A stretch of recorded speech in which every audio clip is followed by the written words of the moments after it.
앞으로 우리의 사회가 어떻게 변해갈지, 어떻게 흘러갈지에 대한 궁금증을 더욱더 가지고 있습니다. 그래서 제가 이제 뭘 좀 알아볼까, 어떻게 좀 파가는 게 가능할까, 이런저런 생각을 하다 보면 결국은 이 과거에 쓰여졌던 책들 중에서 좀 더 깊이가 가득한 책들을 좀 찾아보려 합니다. 제일 왼쪽부터 보면 슬픈 연대, 민주사회주의의 딜레마, 21세기로, 그리고 이어도 이런 책들이 다 과거에 나왔던 책들입니다. 1970년, 1960년, 80년 이때 되게 오래전에 나왔던 책들인데 저 책이 나왔던 시절에 한국은 되게 이제 경제적으로 어려웠고 일본은 우길승천하고 되게 성장 가도를 내보이던 시절입니다. OECD 국가들 중에서 미국, 독일, 일본이 되게 경제 성장률을 많이 내보였죠. 그리고 그 세 나라가 이 전체 나라를, 전체 세계를 좌지우지할 정도로 되게 리딩하는 국가였습니다. 한국은 끼지도 못했고요. 근데 지금은 한국이 뭐 10대 경제 대국이다, 뭐다라고 얘기하는데 참 이제 격세지감이 엄청난 많은 발전들을 이뤄왔던 것 같습니다. 그리고 우리의 부모 세대들 덕분에 지금까지 이어올 수 있던 거고. 근데 이제 앞으로 2025년부터 한국이라고 하는 나라가 되게 많이 이제 어려워진다라고 이제 예측하고 앞으로 한국이라고 하는 나라가 10년, 20년, 30년에 되게 어려운 시기를 맞게 된다라고 보면 맞을 것 같습니다. 이런 나라 일본에서는 도쿄 뒷골목에서 여자애들이 서서 핸드폰을 보면서 호객행위를 합니다. 사실상 정신줄을 내놓은 이들이죠. 전체 인구의 한 5%에서 한 10% 정도가 그렇게 산답니다. 왜 그렇게 살겠습니까? 임금은 낮고 직장만 다니는데도 이 저소득층을, 되게 빈곤을 이렇게 견디기 어려운 거죠. 그러다 보니까 이제 그런 모습들을 되게 많이 보이는 거죠. 사실상 개인주의와 공동체 붕괴가 되게 심해졌다라고 보면 맞겠습니다. 어떻게든 스스로 혼자 살아남아야 된다라는 생각 때문에 저런 모습들을 내보이는 거죠. 도둑질도 하고요. 여성이 남성을 이용해서 돈 뜯어내고 뭐 이런 일들이 되게 많이 벌어지는 거죠.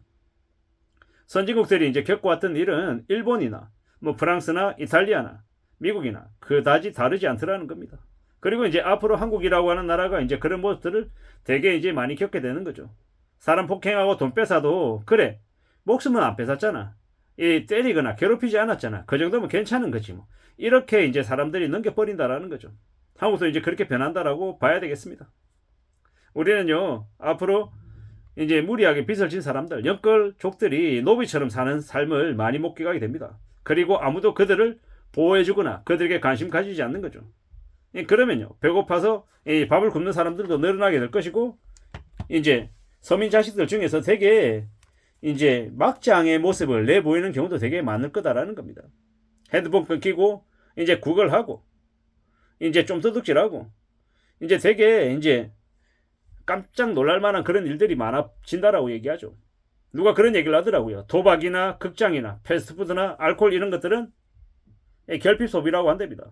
뭔가 부족한 것들이 있다 보니까 그런 것들을 채우기 위해서 애쓰는 거라고 이야기한답니다. 남자 인생에는요 술하고 담배하고 도박하고 야스하고 사기꾼만 조심해도 나락으로 떨어질 리가 없다라고 얘기한답니다. 그 정도로 보통 사람들에게 이 중독되게 하는 것들이 되게 많다라는 거죠. 거기다가 더해서 부자나 탐욕, 욕심도 이제 조심해야 되는 것들이죠. 앞으로 빈곤에 빠져 살지 않고 만성 결핍에서 벗어나기 위해서는 검연하고 절주하고 금주할 수 있으면 더 좋고 그렇게 살아야 된다라는 겁니다. 부모가 경제적으로 안정이 되어 있으면 직장 다니면서 월급을 꾸준히 받는 가정들, 중산층의 가정에서 태어난 이제 아이들은요 근면성실하고 삶이 흔들리지 않죠.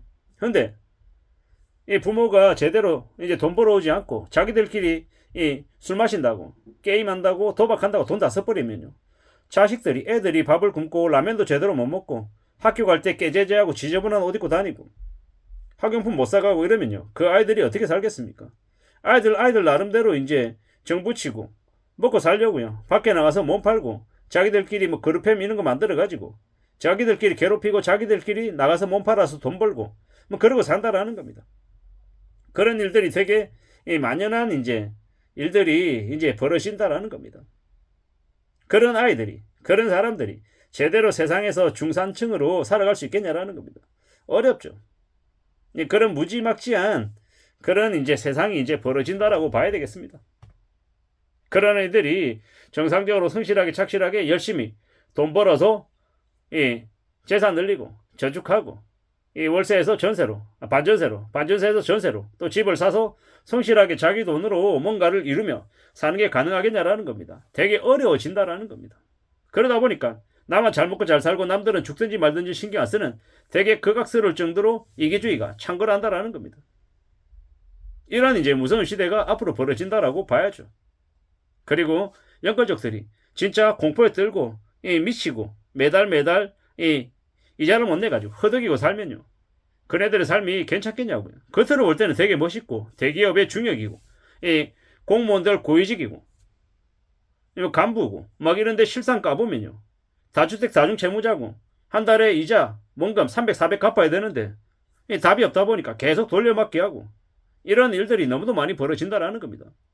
원래 살아갈 때부터 밑바닥 인생으로 되게 없이 산 사람들은 그래도 충격이 덜한데 잘 먹고 잘 살고 되게 대접받고 대우받고 위에서 군림하다가 갑자기 추락하면요. 그러면 이제 극단적인 선택을 하는 거죠. 자기가 그럴 존재가 아니라고 자기 스스로를 대단하게 생각하고 높게 보다가 이제 아래로 내려가면 아무짝에도 쓸모없는 존재 같고 그냥 그저 그런 이제 아저씨 같다라는 생각이 들면 그러면 이제 못 견디는 거죠.